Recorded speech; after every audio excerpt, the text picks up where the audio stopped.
Welcome back to the How to Build Your Flux Investing app. In the previous chapter we saw what the end result will look like, our objectives and requirements when building the app. Today we will deep diving into the DCF method. First, we will focus in the DCF theory so we understand the logic behind it. Don't worry, it will be very easy to understand and will change the way you look at future value of money. It is very important that we don't just copy and paste formulas. Let's ensure that we internalize the fundamentals of the theory. Of course, once we have understood the theory, we will transfer the concepts into tools that help us in the calculations. Shall we begin? Let's start with the basics of the discounted cash flow method. The theory behind discounted cash flow is that a company's value is not determined by its current stock price, but by the total amount of money it will generate in the future, adjusted for risk. We will ignore if the stock price is going up or down, whether the stock is at all-time highs or historical lows. Note that value and risk are two concepts that will be an integral part of the value investing philosophy.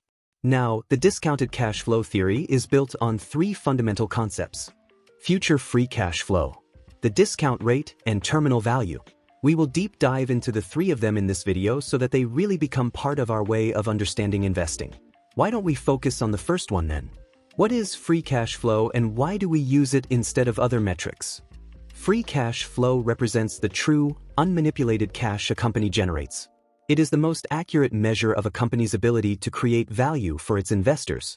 Free cash flow is the cash a company has left over after all of its operational expenses and capital investments are paid.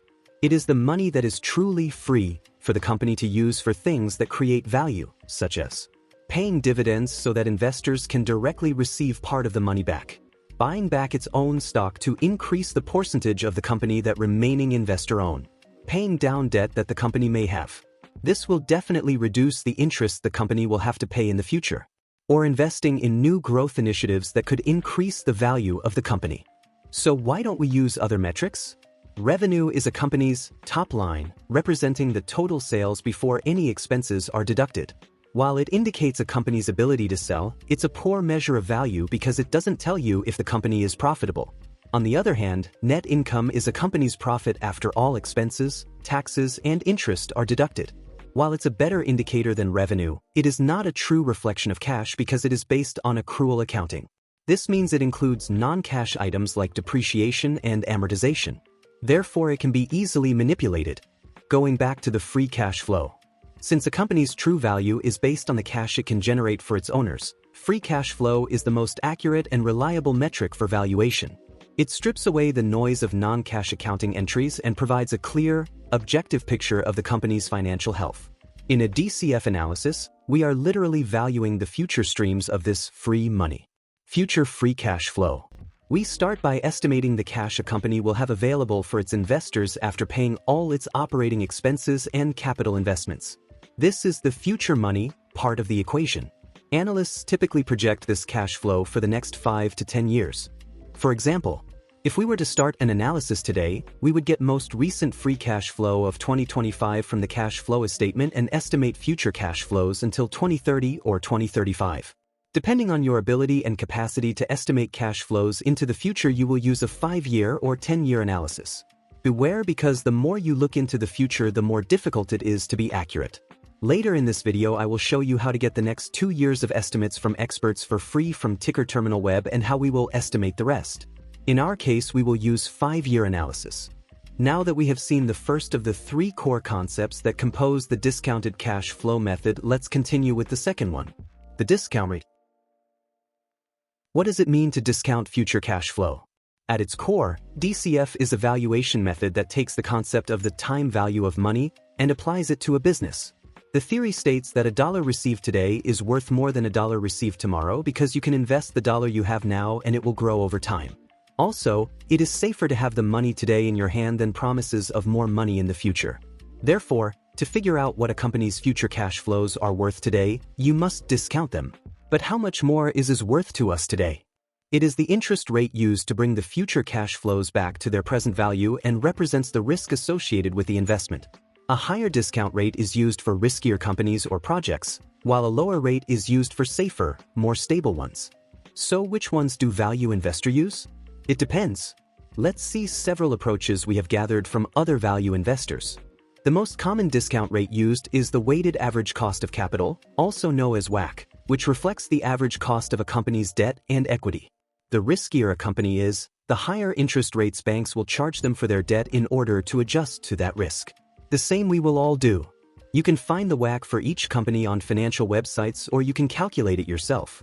Although, that calculation process is a topic for another video. The second option I bring today is to base our discount rate based on the current interest rates. You ask why? Because we could buy treasury bills that return that interest rate with very little to risk of losing our money. Why would we risk our money in other investment when we can have that same return risk-free? That is why we could use the risk-free rate and multiply it by 2 or 3 to set our discount rate. Of course, it will depend on what multiplier you want to use. If interest rates rise, so will our discount rates. The third and my personal choice is to set it at 10% as a baseline. You may ask why again? Because the average annual return of the S&P 500 has been approximately 10% to 12% since its inception in 1926, including dividends. So we want to use that return as our discount rate to, at least, target the same returns as the S&P 500. As explained earlier, this is just a baseline, but I do change the discount rate depending on the company and the risk. I will explain it further in my portfolio and stock analysis videos. These are 3 different approaches that are good starting points. But the key point is for us to understand that the discount rate is not a fixed number and that we should adjust based on the risk and our personal strategy. Now that we have seen 2 of the 3 core concepts that compose the discounted cash flow method, let's continue with the last one, the terminal value. Since you can't forecast cash flows indefinitely, the terminal value is an estimate of the company's value at the end of the forecast period. In our case, since we are using 5-year analysis, the 6th year with the terminal value year. It assumes the company will continue to grow at a stable, perpetual rate forever after the initial forecast. This value often makes up a significant portion of the total DCF valuation. Now that we know the theory behind the terminal value and the perpetuity growth, what is the value we could use for the perpetuity growth? Remember, that is the growth rate we expect for the company to keep forever. For context, the US economy has grown an average of 3.3% since 1929. I will use a 3% as my perpetuity growth for my best-case scenario just to be conservative. This way I am expecting the analyzed company to grow similarly to the US economy. You can choose whatever value you consider appropriate. But remember, the terminal value will be a significant portion of the intrinsic value. Great. We have gone through the 3 core concepts of the discounted cash flow method. We are now ready to calculate the intrinsic value of a company based on the theory we have just seen. By adding up the discounted value of all future cash flows and the discounted terminal value, you arrive at the company's intrinsic value. If this intrinsic value is higher than the current market price, the theory suggests the stock may be a good investment. So let's see the formulas for each of the concepts, starting with the discounted future cash flows. To calculate them, we are going to start with the future cash flows and discount them using the discount rate. For example, for next year's cash flows, the formula would be as follows. The cash flow of next year, let's say 2026, divided by 1 plus the discount rate. For cash flows 2 years into the future, the cash flow estimated for 2027, divided by 1 plus the discount rate squared. Very fast we can see a pattern here, and we end up with this formula for the first 5 years we are going to use.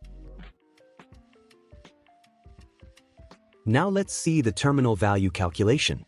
Remember, we calculate this terminal value based on the perpetuity growth represented by G and the discount rate represented by R.